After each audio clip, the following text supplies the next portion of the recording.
بسم اللہ الرحمن الرحیم۔ لاکھوں کروڑوں درود و سلام محمد مصطفیٰ صلی اللہ علیہ وسلم اور آل محمد پر۔ میں ہوں عمر دراز گوندل۔ خبریں بہت ساری ہیں، چھٹی، سب کی چھٹی، پھر کیا ہوگا، لیکن یہ ساری باتیں کرنے سے پہلے گزارش آپ سے یہ ہے کہ میرا واٹس ایپ چینل ایک ہے، اور اگر آپ چاہتے ہیں کہ ہم آپس پہ کنیکٹ ذرا اور زیادہ ہو جائے تو واٹس ایپ چینل پہ کلک کر لیں۔ ذرا کامنٹس میں جائیں گے، ٹاپ پہ کیا ہوا پن کیا ہوا کامنٹ ہے، اس پہ کلک کریں گے تو آپ واٹس ایپ کے اوپر آ جائیں گے۔ دن کے اندر آج ایک مضمون آتا ہے، اس مضمون کا میں آپ کو ایک پیراگراف یا چند لائن سناتا ہوں، پھر اگلی بات کرتے ہیں۔ تحریک انصاف کو زیرو کرنا حکومت اور مقتدرہ کا مشترکہ ہدف تھا۔ اب جب تحریک انصاف بقول مقتدرہ آخری سانس لے رہی ہے تو پھر حکومت کا بوجھ اٹھانے کی ضرورت کیا ہے؟ ہدف پورا ہو گیا، اب حکومت کا جواز ہی نہیں رہا۔ اب اس کو یہاں چھوڑتے ہیں اور آپ کو واپس اس دن والی خبر کے اوپر لے کے چلتا ہوں جو میں نے آپ کو بتایا تھا کہ مری کے اندر آج نواز شریف ایک میٹنگ چیئر کر رہے تھے، اور منڈے کا دن تھا۔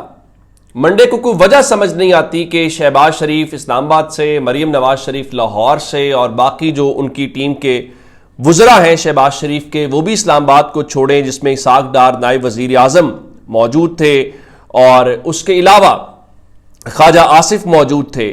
یہ سب لوگ پوری کی پوری، جس میں آپ کیبنٹ کہہ سکتے ہیں، اعظم نذیر تارڑ تھے، خواجہ آصف تھے، پرویز رشید تھے، احسن اقبال، رانا ثناء اللہ، یہ سب لوگ۔ اور آج ایک اور خاص بات جو تھی، وہ چلیں خواجہ سعد رفیق صاحب تو موجود تھے ہی تھے، آج کیپٹن صفدر بھی کافی دنوں کے بعد ہمیں کسی میٹنگ میں دکھائی دیے۔ تو آج مری میں میٹنگ آخر کیا تھی، یہ ایک امپورٹنٹ بات ہے۔ مسلم لیگ نون نے کہا جی ہم نے ضمنی الیکشنز کے حوالے سے بات کی ہے، اور کسی نے کہا کہ دیکھیں نہیں، یہ ضمنی الیکشنز کی بات نہیں تھی، یہ جو اس وقت اختلافات ہیں مسلم لیگ نون کے اندر ان کے حوالے سے ہے۔ اور جیسے ہی یہ سب ختم ہوا تو اس کے بعد جو خواجہ آصف ہیں، انہوں نے جیو نیوز کے ساتھ بات کی اور انہوں نے کہا میں نے کوئی استعفیٰ نہیں دیا، مریم نواز شریف چیف منسٹر بعد میں اور میری بیٹی پہلے ہیں۔ تو ان کا مریم نواز شریف میری بیٹی ہیں، میں ان کے لیے دعا گو ہوں کہ کیونکہ مریم نواز شریف ہماری آنے والی قیادت ہے۔ اور انہوں نے کہا جی مری میں جو بھی مشاورت ہوئی ہے وہ ضمنی انتخاب سے متعلق تھی، اور پنجاب کی جو سیٹیں خالی ہوئی اس سے متعلق بات چیت ہوئی ہے، اور نواز شریف نے حتمی فیصلہ کرنا ہوگا، یہ ساری باتیں ہوئیں۔ آخر یہ سب معمول کے مطابق نہیں ہے، صرف منڈے کو ہونا ہی اس چیز کا ثبوت ہے۔ کیا ضرورت تھی؟ سنڈے کو بھی تو آپ ملاقات کر سکتے تھے جس دن ساری چھٹی ہوتی ہے۔ اب واپس چلتے ہیں، جو میں نے آپ کو مضمون سنایا وہ مضمون اس حوالے سے سہیل وڑائچ کا تھا، اور انہوں نے اس سلسلے میں ایک جو رومانوی کردار ہے گجرات کو لے کر، وہاں پہ سونی ماہیوال کا، اس سے جڑا ہوا ایک جو لوک گیت ہے، جس کی ایک لائن ہے کہ کچیاں دا ہوندا کچا انجام نہیں، یعنی جو چیز ٹیمپریری ہو اس کا انجام بھی ویسا ہی ہوتا ہے، چونکہ وہ پرماننٹ نہیں ہوتی۔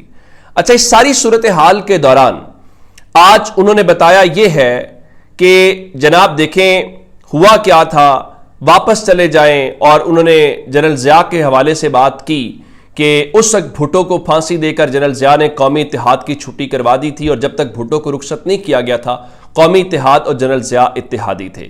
جب یہ ساری باتیں ہوئیں تو اس کے بیچ میں وہ یہ کہہ رہے ہیں کہ اس وقت جو گورنمنٹ ہے اور جو اسٹیبلشمنٹ ہے اس کا صرف ایک مشترکہ کام تھا، تحریک انصاف کو زیرو کرنا، اور اسٹیبلشمنٹ یہ سمجھ رہی ہے کہ پاکستان تحریک انصاف اس وقت آخری سانسیں لے رہی ہیں، تو پھر حکومت کی کوئی جواز سمجھ نہیں آتا۔ تحریک انصاف تو آلریڈی آج بھی سزائیں بھگت رہی ہے، تحریک انصاف تو آلریڈی کرائسس کے اندر ہے، تو پھر یہ کس کے لیے سب کچھ ہے؟ یہ سب کچھ ہے مسلم لیگ نون اور پیپلز پارٹی کے لیے، کہ اب آپ کو کہا گیا ہے کہ سامان سمیٹیں اور اسلام آباد سے نکلیں۔ سہیل وڑائچ تسلسل کے ساتھ مضامین لکھ رہے ہیں۔ اب پھر سوال یہ ہے کہ کیا پھر سب کی چھٹی کروائی جائے گی؟ مجھے تو اس کا لبے لباب یہ ہے، اگر سب کی چھٹی کروائی جائے گی تو پھر کون سا نظام آئے گا؟ وہ جس میں حافظ حمداللہ کہتے ہیں کہ محسن نقوی کو ضمنی الیکشن میں جتوا کر وزیر اعظم بنوانے کی تیاری ہو رہی ہے، کیا یہ ہم سمجھیں گے؟ یا پھر ہم یہ سمجھیں گے کہ اب وہ سارے کا سارا سسٹم ہی لپیٹ دیا جائے گا اور گورنمنٹ کی اور اپوزیشن سب کی چھٹی ہو جائے گی. آپ گھر جائیں اور سسٹم کوئی اور سنبھالے گا. میں آپ کو چند ہفتے پہلے ان کا جو ایک مضمون لکھا گیا تھا جس میں انہوں نے کہا تھا کہ جنگ جیتنے اور امریکہ کا اعتماد جیتنے. اب یہ بڑی امپورٹنٹ بات ہے.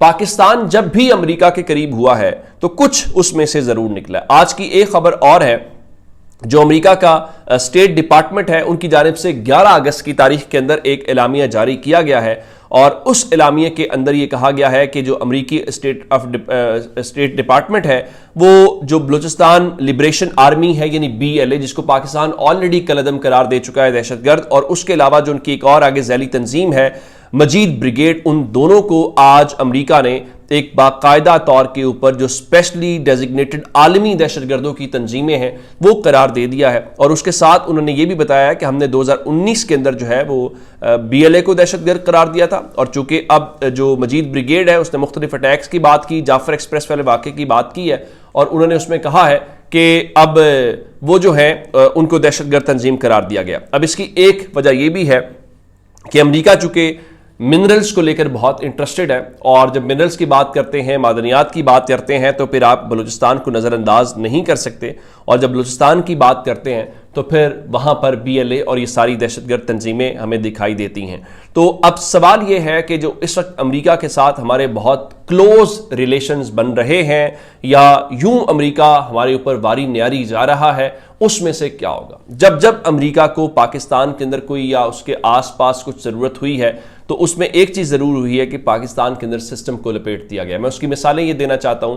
اگر آپ کو یاد ہو جب سوویت یونین والا معاملہ ہوا تھا تو بھٹو کی حکومت کو ختم کیا گیا اور جنرل ضیاء الحق آیا, اور ساری دنیا جانتی ہے بھٹو صاحب کی حکومت کس نے ختم کی تھی, اور پھر امریکہ نے جو کچھ اس کے ذریعے کیا وہ سب جانتے ہیں. پھر اسی طریقے سے ہم نے یہ دیکھا کہ 2001 کے اندر جب افغانستان میں وہ آئے تو اس سے پہلے 99 کے اندر ایک بار پھر پاکستان کے اندر نواز شریف کی حکومت کو ختم کر کے جنرل مشرف آ چکے تھے. تو سوال یہ پیدا ہوتا ہے کہ کیا اب کچھ ایسا ہونے والا ہے, کیا اب یہ جو سب کچھ سامان لپیٹا جا رہا ہے. اور ایک بات میں آپ کو اور بتاؤں, پاکستان میں جب حکومت کی چھٹی کروائی گئی, ان کو فارغ کیا گیا, اس میں امریکہ کی مکمل سپورٹ حاصل تھی.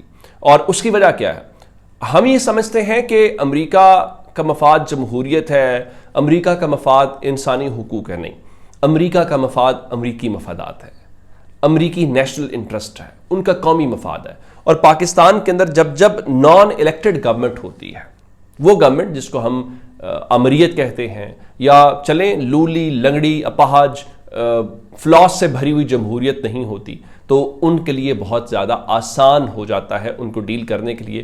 پھر ہمیں جنرل مشرف یہ بتاتا ہے کہ میں جس وقت چاہوں میں فون اٹھا کے بش سے بات کر سکتا ہوں. تو اب سوال اس وقت صرف یہ ہے کہ جو سہیل وڑائچ تسلسل کے ساتھ جو چیزیں لکھ رہے ہیں ان چیزوں کے حوالے سے, اور پھر سہیل وڑائچ کا محسن نقوی سے جو تعلق ہے, اور محسن نقوی اس پورے کے پورے جو موجودہ ارینجمنٹ ہے اس کا فرنٹ فیس ہے, تو کیا یہ مان لیا جائے کہ اب ایک باقاعدہ ماحول بنایا جا رہا ہے؟ اور اس میں عمران خان تو آلریڈی سسٹم سے آؤٹ ہے, وہ تو جیلیں کاٹ رہے ہیں, وہ تو سزائیں لے رہے ہیں. سوال یہ ہوگا کہ مسلم لیگ نون اور پیپلز پارٹی نے کیا کمایا ہے؟ عوام آپ کے ساتھ نہیں ہے, عوامی حمایت آپ نے کھو دی, عدلیہ کا کباڑا آپ نے کر دیا, اور ایٹ دی اینڈ اگر یہ بھی چھٹی ہو گئی اور سسٹم کسی اور کے ہاتھ میں چلا گیا تو پھر آپ کو حاصل وصول کیا ہوگا؟ تو یہ اب تک کی اپڈیٹس ہیں. اپنا بہت سارا خیال رکھیے گا. خدا حافظ.